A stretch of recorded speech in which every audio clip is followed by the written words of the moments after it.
begin in the histology section by looking at the structures of body tubes. There are various body tubes in us. Could be the gut tube, respiratory tube, genital tube, renal tube, biliary tube, but they have one basic organization. Let us take the example of gut tube. See, when I draw the diagram of the gut tube, what I have to show is lumen, which will carry the food. The lumen is covered by what is called as the mucosa. And what is under the mucosa? Under the mucosa, I have submucosa. And what is over that? So under the mucosa, I have the submucosa, and over that I have a muscle layer. What is that? That is the muscular externa. And what is still outside muscular externa? It depends whether you have a peritoneal lining or not. If you have a peritoneal lining, you will call it as serosa. And what if I don't have the peritoneal lining? Then you'll have some connective tissue, and that connective tissue is adventitia. So there are 4 layers in the gut tube basically. Now the lumen, which is lined by mucosa, itself will have 3 components. What are the 3 components of mucosa? You see, mucosa itself has 3 components. There is a mucosal epithelium, and what is deep to the mucosal epithelium? Some connective tissue called lamina propria. So lamina propria is subepithelial connective tissue, supportive connective tissue. And what is still deeper to that? That is the muscle of mucosa, which is called muscularis mucosa. So you'll find that there is the mucosal layer having 3 components itself. Towards the lumen, you have mucosal epithelium, and what is it supported by? Sub and epithelial connective tissue, lamina propria. What is that supported by? Some muscle of mucosa, muscularis mucosa. Let us look at the details in a diagram here. You see, first thing is mucosa, which is lining the lumen. And what is under the mucosa? Submucosa. And what is over that? Muscular externa. And what is over that? The serosa. Now there could be sympathetic system, parasympathetic fibers coming. They are forming some plexus. If the plexus is in the submucosa, you will call it as Meissner's plexus. And if it is in the muscle layer, it is called Auerbach's plexus. Auerbach's plexus. So as you are talking about the mucosa, what are the 3 components of the mucosa itself? Here, what is this? As you can see that first is epithelium and is supported by lamina propria, is supported by muscular mucosa, muscle of mucosa. What about the glands? Glands, whenever you have epithelium, epithelium will always form glands. So this is mucosa. Yes. What is under that? That is submucosa. And what was there in the submucosa? We said there is a plexus. And what is the submucosal plexus called? The Meissner's plexus. And what is the myenteric or muscle plexus called? That is the Auerbach's plexus. This is the Meissner's plexus. That is Auerbach's plexus. Remember that Auerbach's plexus is sandwiched between the 2 layers of the smooth muscles. What are the 2 layers? Actually, there will be one inner circular layer and outer is longitudinal layer. This is arrangement of the muscles in the gut tube. That outer is longitudinal muscle and inner is circular muscle. And between the 2 layers is the Auerbach's plexus, the myenteric or muscle plexus. So this is some basics. Now, once you have got these basics, we are going to talk about various body tubes. An overview. Later we can see the detailed structures, but at present it is overview. So what we want to talk about? The gut tube like esophagus, stomach and small intestine, and respiratory tube like trachea, and the renal tube like urinary bladder, and the skin also. We want to look at the skin layers as well. So let's start with the esophagus. As you're starting with esophagus, it's a gut tube, so it will have the same organization, the 4 layers. What are the 4 layers? Remember, in the esophagus, the epithelium is stratified squamous epithelium supported by some lamina propria and then further supported by muscle of mucosa, musculus mucosa, and then what is deep to that? The submucosa. There is a special thing about the esophagus, the submucosa, which is the strongest layer of esophagus, must be included in sutures. When you are suturing the esophagus, include submucosa because it is the strongest layer of esophagus, contains some glands, which is so peculiar because submucosa having glands is not so usual feature. But in esophagus, we have glands in the submucosa. And then what is this? This is myenteric plexus, which is between the two layers of the muscle. What are the two layers of muscle? There's an outer longitudinal, inner is circular. And what is the last thing? Last thing, I have connective tissue adventitia because most of the esophagus do not have peritoneum. So it is called as connective tissue adventitia. What about the stomach then? We will see some details of stomach later, but this is an overview that the stomach will have gastric lumen, having gastric pit, and then there will be gastric glands. In the gastric glands, you will have some cells which we have to talk about. The cells will be something like surface mucus cell and mucus neck cell and parietal cell forming HCl and chief cell forming pepsin enzyme and endocrine cell giving gastrin hormone. We have to discuss these details in the gastric gland. What is it supported by?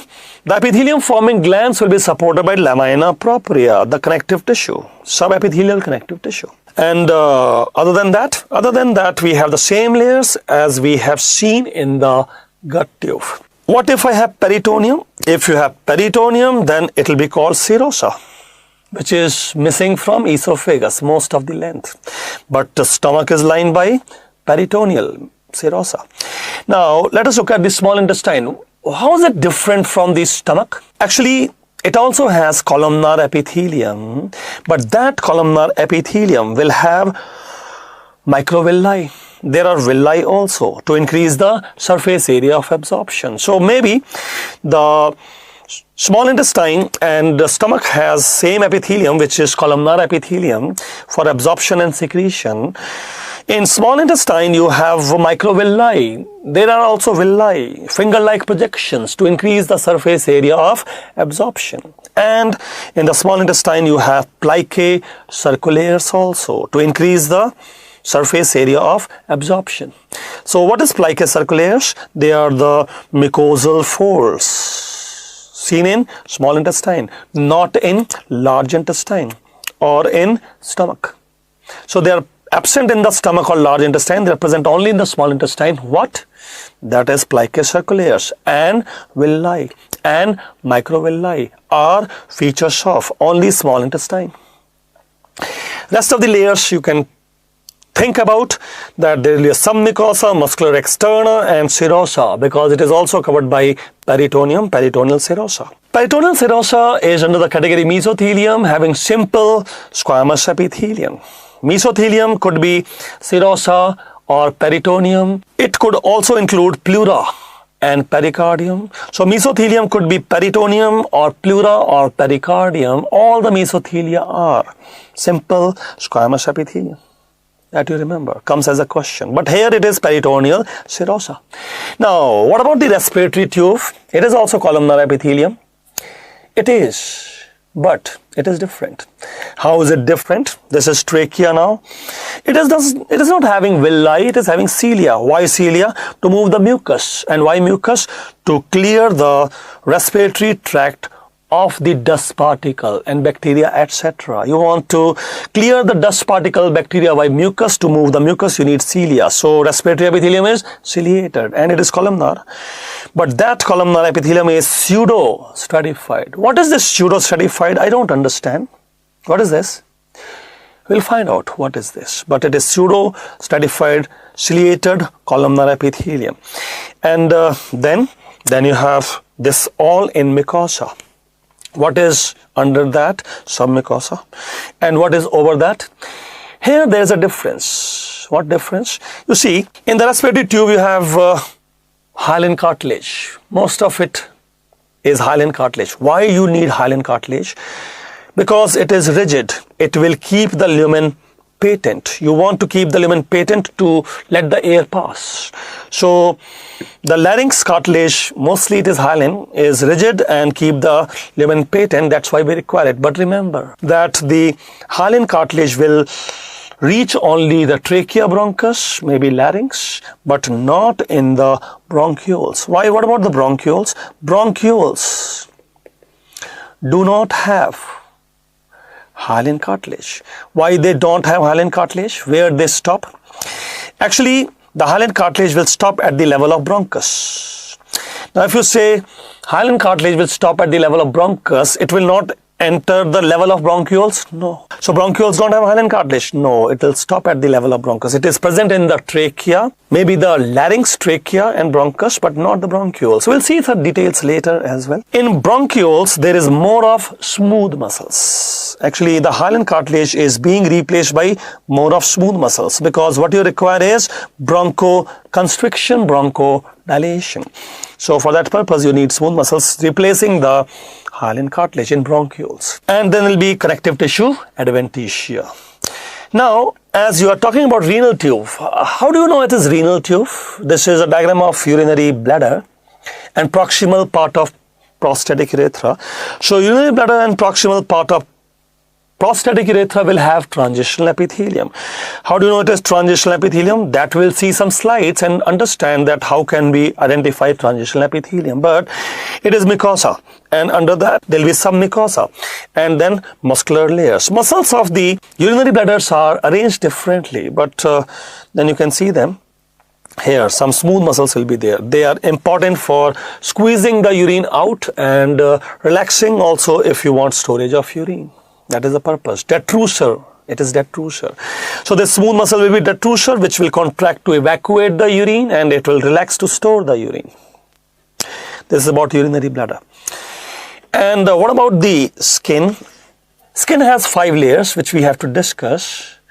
But you see one thing, skin epithelium is same as the esophagus epithelium. What is that? It is stratified squamous epithelium, but there is a difference that skin epithelium is keratinized and esophagus is non-keratinized.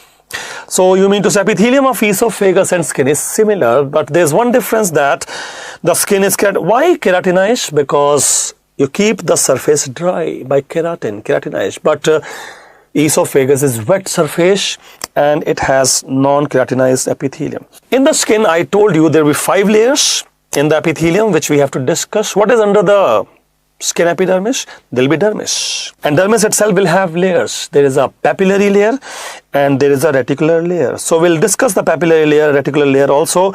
And as we said earlier, the epithelium will always form glands, like it will form sweat gland, sebaceous gland, which also we have to discuss in the skin. This is just an overview. So you are telling that the epithelium of the esophagus is similar to the epithelium of the skin. Yes, stratified squamous epithelium, but there is one difference, that skin is dry, but the body tubes are wet. And remember, because the body tubes are wet, they cannot have keratin. Wet mucosa cannot have keratin. Are you sure about that? That wet mucosa will have no keratin? What about the oral cavity? The lining of tongue? Tongue is a wet surface. Is it keratinized or not? The hard palate is a wet surface, oral cavity. Is it lined by keratin or not? See, normally wet surfaces are non-keratinized, but in the oral cavity, there is some keratin. This is coming as a question. Maybe it is a wet surface, but there is some keratin in the oral cavity. We have to discuss that also. Normally, wet mucosa, non-keratinized. Skin is keratinized. Now, what is the difference between keratinized and non-keratinized epithelium? See, if it is non-keratinized, even the superficial cells will have nuclei. Like vagina is a wet surface. It is lined by non-keratinized keratinized stratified squamous epithelium. See, the superficial cells have nuclei. So you mean to say superficial cells will not have nuclei if it is keratinized? Yeah, that is the point. See here. Now it is keratinized. Where do you see keratinized epithelium? Maybe the sole skin on the sole. And how do you differentiate that this is skin? Because see, lot of keratin. And along with keratin, what do you see? What I see is that along with the keratin, the superficial cells are dead. So they have lost the nuclei. Superficial cells are dying, they have lost the nuclei. Let us just keep them side by side and compare. This is non-keratinized, and you will find that superficial cells have nuclei. And like the vaginal epithelium. And what about the skin epithelium? The keratin is present, and you will find that superficial cells are devoid of nuclei. They lose the nuclei. That is the difference.